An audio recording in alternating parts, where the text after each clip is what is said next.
over the past year, Sarah and I have had a lot of needs that were sort of out of the normal range of things that we normally need, because I wasn't physically able to do a lot of the things that I normally could do. I couldn't drive. Some days I could barely walk or even just stand up. I wasn't working. I was, bringing in less income. So there were a lot of needs. Sarah was picking up as much slack as she could, but it was a difficult year, and or I should say, what would have been a much more difficult year were it not for the incredible generosity of so many people, of family and friends and coworkers and church members and neighbors, and even people who wanted to remain anonymous, but still wanted to help us. We received meals, we received rides, we got all kinds of encouraging messages in the mail, email, text message, signal flare, and we also received financial and medical and just kind of like household upkeep assistance. I can't tell you how grateful I am for so much generosity by so many people. It's made an incredible difference in this past year. And there are a lot of ways where I'm not sure how we would have gotten through the things that we did without the generosity of those around us. It's been humbling, it's been overwhelming, and it's primarily the way that I have seen God's faithfulness to us in this time. And I don't say that in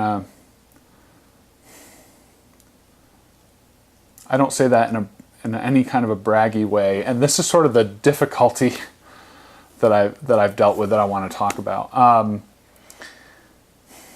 Because we've received so much generosity, I'm very, very grateful.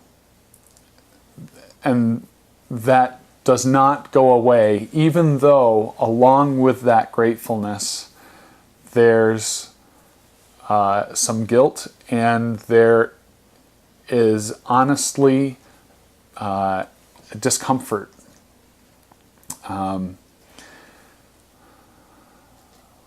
We've needed the help, and even in times when we needed help, when people would come and give of themselves in one of the ways I've listed, and I'm sure other ways that I haven't listed, sometimes it was easy to celebrate those acts of generosity,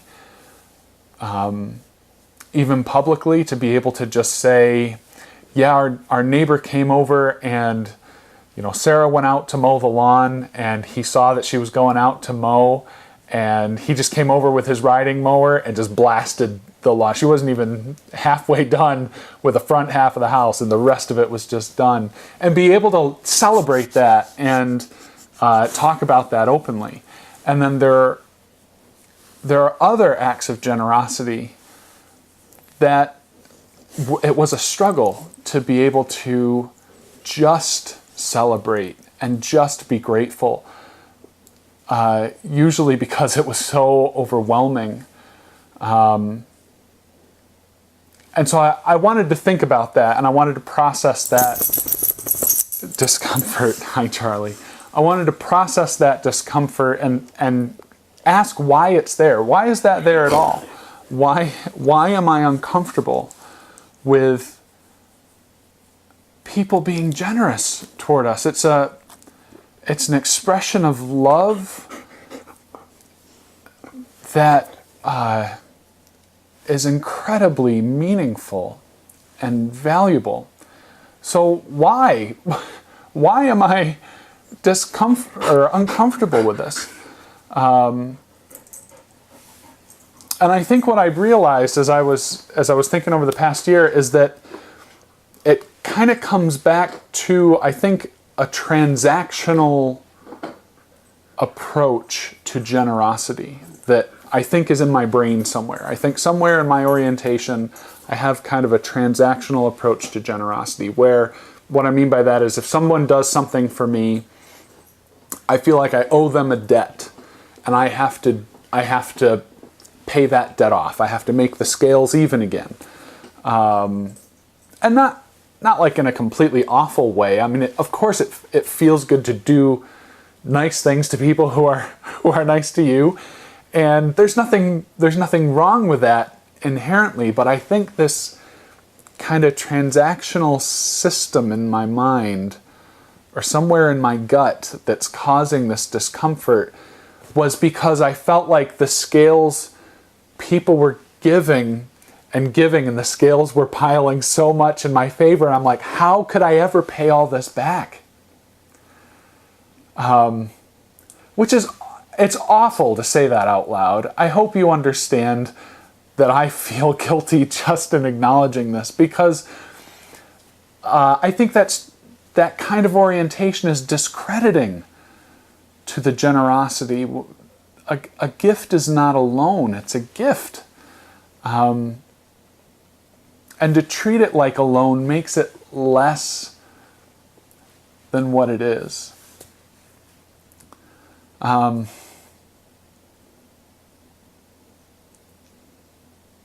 So I've sat with this discomfort for a while over the past year, and tried to think about it and tried to reflect on it. And I think really what I've decided is that I don't want that discomfort to go away.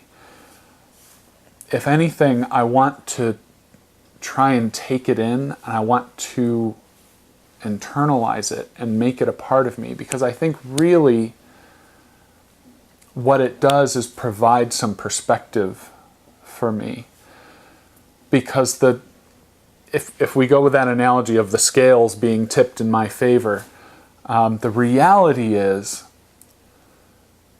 that they are absolutely tipped in my favor, and have been, on the scheme of humanity, they've been tipped in my favor massively my whole life.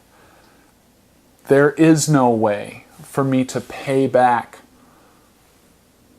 all the gifts that I've given, or not given, all the gifts that I've received, or all the good things that have come to me that I haven't earned and that I didn't deserve, that there couldn't be, that there couldn't even be payment for.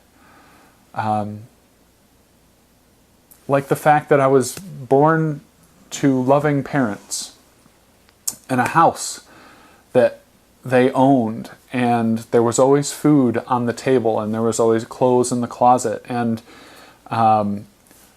that's just like the baseline of things, because not only did I have those things, but I had so much more than just those things. And what I mean to say is that transactional idea about generosity, I think, is a lie to make me feel better or to justify all the good things that I have. And really, what it should inspire, what the generosity of others toward me, what I want that to inspire, is not the feeling of obligation to restore some debt, but I want it to inspire this responsibility of looking at all that I have to be generous with myself. And even though this past season there are ways that I couldn't have been generous in some ways, but I have so much in other ways to be generous. So obviously this has been financially tight for us this season. So maybe I couldn't be generous with my money, but let me tell you, I've got time. I've got a lot of time. I should be generous with my time. I should be looking for ways to be generous with my time. Not because I have so much to pay back, but because I have so much to offer. And that offering, when it's given out of generosity, when it's given as a gift, as Sarah and I have received so much in this past year, is incredibly meaningful. It's valuable.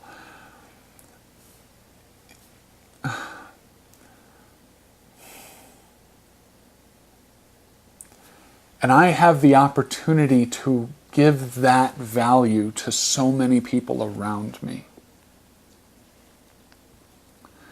It's that perspective shift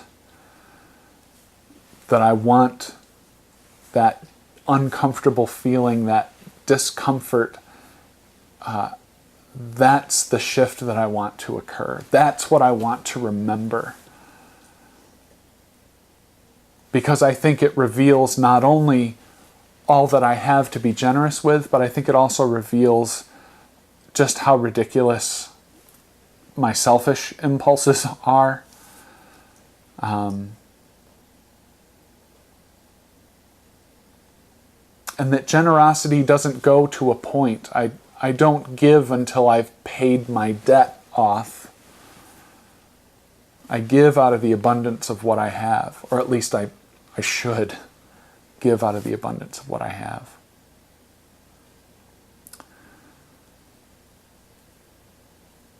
And I think it also provides a correcting perspective on sort of the idea of victimhood. And looking back at this past year, it could be easy to feel like, oh, the world is so unfair. You know, I'm 34 years old and using a cane. But in broader perspective, the world has been so unfair in my favor that a little unfairness against me is not really doing anything to tip the scales. It's far outweighed by all that I have. So no matter what comes next, no matter what is next in this recovery, and even if it doesn't stay a recovery, I don't want to forget that I have so much to be generous with. And I want the generosity of others to inspire generosity in myself.